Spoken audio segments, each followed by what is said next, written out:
नमस्कार. AI for Marathi चॅनलमध्ये आपलं स्वागत.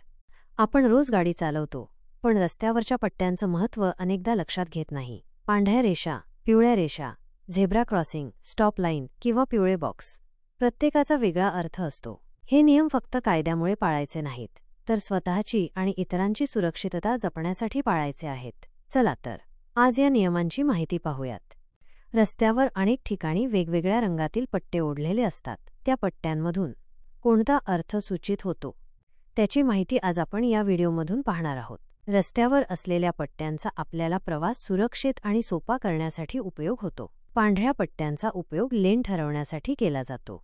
जर सततची पांढरी रेषा असेल तर ती ओलांडायची नसते, पण मध्ये अंतर सोडलेली पांढरी रेषा असेल तर ओव्हरटेक करता येतं.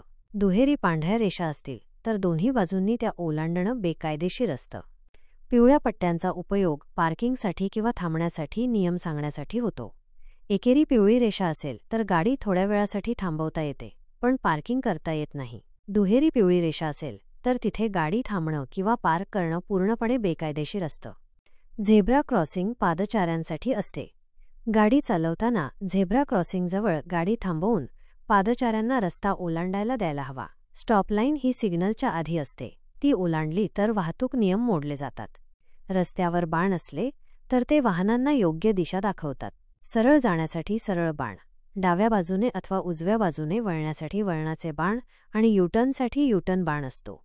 गाडीचा वेग कमी करण्यासाठी स्पीड ब्रेकरच्या आधी पांढऱ्या किंवा पिवळे पट्टे असतात. चौकात पिवळा बॉक्स असतो, तिथे गाडी थांबवायची नसते.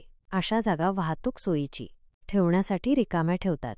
रस्त्यावरील हे सर्व पट्टे आणि चिन्ह आपल्या सुरक्षिततेसाठी असतात. त्यामुळे नियम पाळा आणि प्रवास सोपा करा.